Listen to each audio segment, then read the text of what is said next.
काळजी घेतली की जीवन सुखमय होतं. शब्द बऱ्याच लोकांशी शब्द तुमची परिस्थिती बघून बदलतात. जेव्हा तुमच्यात जे व्हायचं असतं ते होतच असतं. ते टाळू शकत नाही, परंतु थोडी काळजी घेतली की होणारा त्रास कमी होऊ शकतो.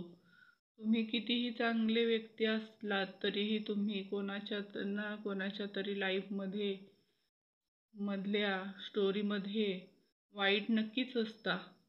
दुसऱ्यावर अवलंबून असलेल्या लोकांनी कधीच आनंदी नाही बनू शकत. म्हणून इतके सफल बना की तुमच्या गरजा, इच्छा तुम्ही पूर्ण करू शकाल. जे तुम्हाला समजून घेतात ते वेळ पडली तर समजावून सांगतात. त्यापेक्षा चांगलं जोडीदार असूच शकत नाही. प्रश्न हा आहे की एक जोक वर आपण सारखे सारखे हसू शकत नाही, मग एकाच दुःखावर सारखे सारखे रडू कसे शकतो? मला समजून घेणे प्रत्येकाला जमणार नाही, कारण मला नात्यांचा दिखावा करून बोलणं जमत नाही आणि लोकांना खरं बोललेलं सहन होत नाही.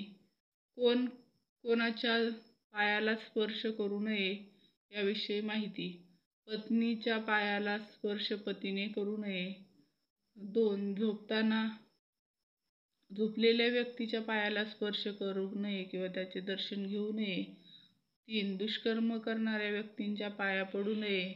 भाचा किंवा भाची ह्यांच्या मामा-मामीने पाया पडू नये. मंदिरात दर्शनाला आल्यावर तिथे कुणाच्याही पाया पडू नये. आपल्याविषयी वाईट गोष्टी बोलतात अशा लोकांच्या कधीही पाया पडू नये. तेल सांडणे फार अशुभ आहे. एखाद्या व्यक्तीच्या हातून वारंवार तेल पडल्यास येणाऱ्या भविष्यात संकटे त्या व्यक्तीवर व्यतीत होतो. एखाद्या व्यक्तीच्या हातून जेवणाचे ताट पडले तर शुभ नाही.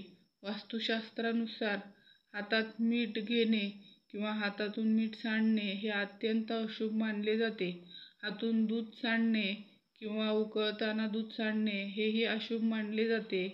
पूजेच्या ताटात हातातून निसटणे किंवा पडले किंवा प्लेटमधून काही पडले हे अचानक धनलाभाचे लक्षण आहे.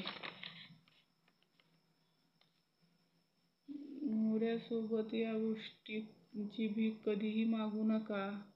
नवरा कामात असेल त्यावेळी जास्त चुंबन घेत बसू नका. नवऱ्याच्या आपल्या स्वतःच्या खर्चासाठी जास्त पैसे मागू नका. नवरा कामात करत असेल त्यावेळी किंवा कामाच्या ठिकाणी जाऊन त्याची जास्त चौकशी करू नका. नवऱ्याने हे तुमच्यावर प्रेम करावे यासाठी नवऱ्याकडे प्रेमाची भीक मागू नका. नवरा काम करत असेल त्या ठिकाणी जास्त कोणाला महत्त्व देऊ नका. फक्त आपल्या नवऱ्याला महत्त्व द्या. सर्वांना श्रेष्ठ आपल्या नवऱ्याला समजा. मंगळसूत्र का घालावे? मंगळसूत्र हे सोन्याचे किंवा चांदीचे बनवण्यात येते. दोन्ही धातू हे महिलांच्या हृदयाला निरोगी राखण्यात मदत करतात. ह्या धातूमुळे रक्तदाब देखील नियंत्रणात राहतो. मंगळसूत्रात काळे मोती असतात. हा राहू, केतू आणि शनी यांचा दुष्प्रभावापासून बचाव होतात. काही ठिकाणी पिवळ्या धाग्यात मंगळसूत्राचे काळे मणी आणि सोन्याचे लॉकेट घातले जाते.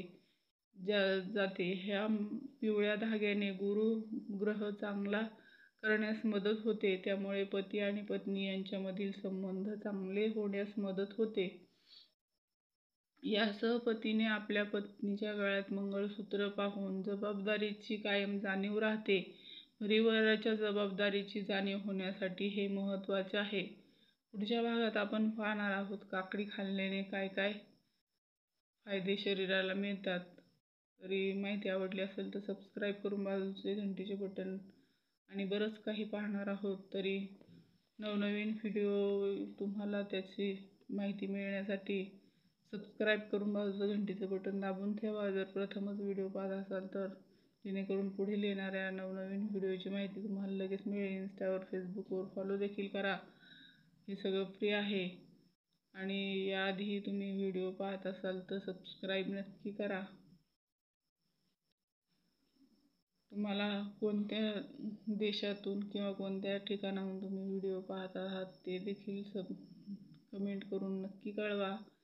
जय राधाकृष्ण, जय गुरुदेव, श्री गुरुदेव. धन्यवाद. काकडी खाल्ल्याने पाण्याची तहान भागली जाते. काकडीमध्ये 90% जास्त पाणी असते. काकडीच्या सेवनामुळे शरीरातील विषारी द्रव्ये बाहेर पडून शरीरसुद्धा शुद्ध होते. मुतखड्यावरही काकडी गुणकारी आहे. काकडी किसून चेहऱ्याला लावल्याने सूर्याच्या अतिनील किरणांमुळे चेहऱ्याला आलेला काळवंडलेपणा जातो. काकडीमधील अ, ब, क जीवनसत्व मुळे रोगप्रतिकारक शक्ती वाढते. काकडीचा अन्न पचनातही मोठा उपयोग होतो. वजन कमी करायचे असेल तर जास्तीत जास्त काकडीवर भर द्या. यामुळे पोट भरलेले राहते व वजन कमी होते. डोळ्यांची आग, लाली, चुरचुर ही चुरचुरलेपणावर काकडी गुणकारी आहे. स्वतःच्या खिशात 5 लाखांचा खळखळाट असावा, पण त्यामागे कोणाच्या 5 रुपयाचा तळतळाट नसावा, मग ती खरी मजा. आयुष्यात कुणीही त्या व्यक्तीचा कधीच हरवू शकत नाही, ज्याने गरिबी, अपमान, अपयश, अडथळे आणि जवळच्यांनी दिलेले धोके सहन केलेले कारण तो ते सर्व पचवून इथपर्यंत फक्त जिंकण्यासाठी आलेला असतो.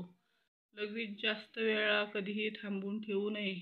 लघवी केल्यानंतर लगेच पाणी पिऊ नये. असे केल्याने तुम्हाला काही वेळाने परत लघवीला जावे लागेल. जेवणानंतर लगेच लघवी करून घ्यावी. असे केल्याने कधीही किडनी खराब होणार नाही. पॅरालिसिस देखील होणार नाही. रात्री झोपण्याच्या अगोदर लघवी नक्की करून घ्यावी. लघवी जर पिवळी होत असेल तर आपल्या शरीरात पाण्याची मात्रा कमी झालेली आहे असे समजावे आणि शक्य असेल तितके पाणी प्यावे. उन्हाळ्याच्या दिवसामध्ये लघवी करताना त्रास होत असेल तर गूळ आणि पाणी प्यावे. आराम मिळेल. कुंकू लावल्याने स्त्रीच्या शृंगारामध्ये भर पडतो. कुंकू हे सौभाग्याचे लेणे आहे. कुंकू लावताना आपल्या संसारातील भरभराट व्हावी असा विचार करूनच लावावे. कुंकू लावताना कधीही आपल्या संसारातील वाईट गोष्टींचा विचार करू नये. कुंकू लावताना कधीही आपल्या पतीचा चेहरा आपल्या डोळ्यासमोर आणावा. कुंकू लावताना आपल्या पतीच्या जीवनाची कामना देवाकडे करावी. काळा धागा हातात किंवा पायात बांधताना शनिवारी कुठल्याही शुभ मुहूर्तावर बांधू शकता. बांधताना गायत्री मंत्र म्हणावा. धागा बांधण्याच्या आधी 9 गाठी बांधून द्याव्या. हातात किंवा पायात बांधताना दुसऱ्या रंगाचा धागा असू नये. भैरव मंदिरात जाऊन बांधू शकता. हा बांधल्याने शनिदोषामुक्ती मिळते. वाईट शक्तींवर व वाईट नजरांपासून संरक्षण होते. नकारात्मकता कमी होते. मेष व वृश्चिक राशीच्या लोकांनी काळ्या रंगाचा धागा बांधू नये.